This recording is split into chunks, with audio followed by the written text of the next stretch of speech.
बिस्मिल्लाहिर्रहमानिर्रहीम। किसान भाइयों अस्सलाम वालेकुम। उम्मीद है कि सब भाई खैरियत से होंगे।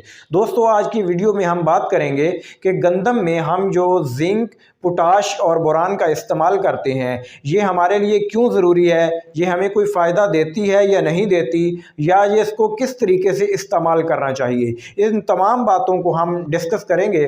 तो बढ़ते हैं आज के टॉपिक की तरफ बढ़ने से पहले आपसे गुजारिश है कि अगर आपने हमारा चैनल सब्सक्राइब नहीं किया तो हमारे चैनल को सब्सक्राइब करें, लाइक और शेयर करें, ताकि हर आने वाली वीडियो आप तक पहले पहुंच सके। तो दोस्तों, जब बूटा 60 से 70 दिन के दरमियान इसकी एज होती है, तो ये अपनी तमाम तर खुराक अपने पत्तों में जमा करता है। जब गोब की हालत में आता है तो इसकी पोलिनेशन के अमल में भी इन अज्जा का इंतहाई अहम किरदार है। उसके बाद जब दाने की भराई का वक़्त आता है तो ये पत्तों से गंदम के दाने को जो खुराक जाती है वो इन्हीं चीज़ों के, इन्हीं अज्जा के थ्रू जाती है। जो जिंक होता है ये एक एक्सीलेटर का किरदार अदा करता है, यानी किसी भी चीज़ की रेस को बढ़ाना, उसकी स्पीड को बढ़ाना उसके एक्सीलेटर के ज़िम्मे होता है। यूं ही आप एक्सीलेटर को दबाते हैं वैसे ही उसकी रेस बढ़ जाती है, उसकी जो रफ्तार है वो बढ़ जाती है।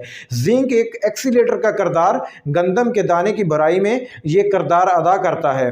उसके बाद हमारा जो बुरान है, बुरान को आम तौर पे शुगर मूवर भी कहा जाता है, यानी गंदम के दाने की जो अंदर से बुराई होती है ये बहुत अच्छे तरीके से करता है। इसी वजह से दाने का जो है वो वज़न बढ़ जाता है अगर उसकी अंदर से बुराई अच्छे तरीके से की जा सके। उसके बाद पोटाश जो होता है वो पत्ते से तमाम खुराक को बहुत ही अच्छे तरीके से निचोड़ के दाने में कन्वर्ट कर देता है, यानी ये एक कार्गो ट्रक का काम करता है जो पत्ते से तमाम खुराक जो है वो दाने में कन्वर्ट करने में, ले जाने में मदद देता है। इससे हमारी फसल जो होती है गंदम, इसके दाने की भुराई भी अच्छी हो जाती है, इसके वज़न में इजाफा हो जाता है और इसकी शाइनिंग भी बहुत अच्छी हो जाती है। तो दोस्तों, ये पोटाश जो है ये हमारी गंदम के लिए इंतहाई ज़रूरी है। अब कुछ दोस्तों का सवाल ये भी है कि हमने पोटाश जो अपने गंदम की बुझाई के वक़्त दी थी वो हमें अब स्प्रे करना चाहिए या नहीं करना चाहिए।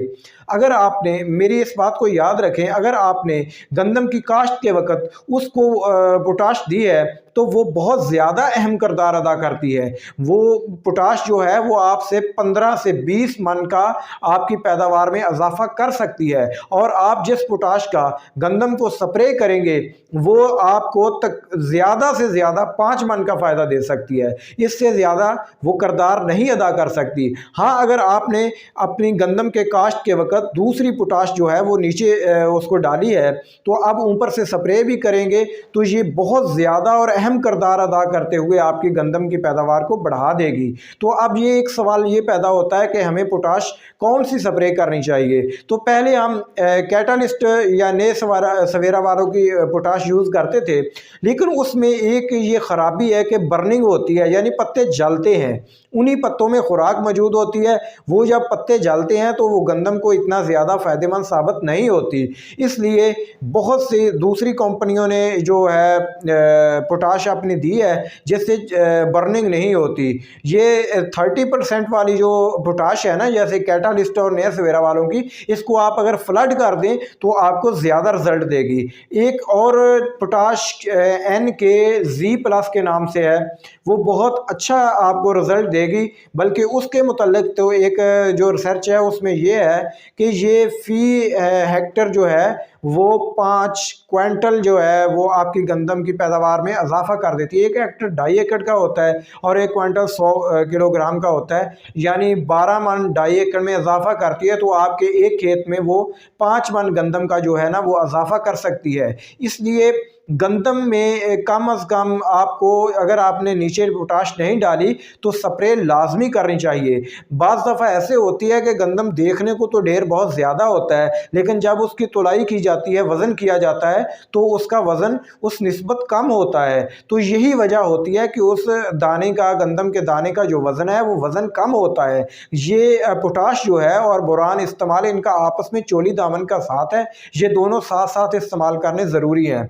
जबकि बोरान तो आप 20% वाला 120 ग्राम फ़ी एकड़ के हिसाब से जो है ना वो इस्तेमाल कर लें, क्योंकि उसने तो इसके अवामल को जो है ना तेज़ करना होता है, यानी दाने की भुराई के अमल को तेज़ करना होता है, खुराक की रफ्तार को तेज़ करना होता है, तो वो आपको 120 ग्राम जो है फ़ी एकड़ के हिसाब से अच्छा रिज़ल्ट देगा और इसके ज़रिए आपकी गंदम की पैदावार इंशाल्लाह बहुत अच्छी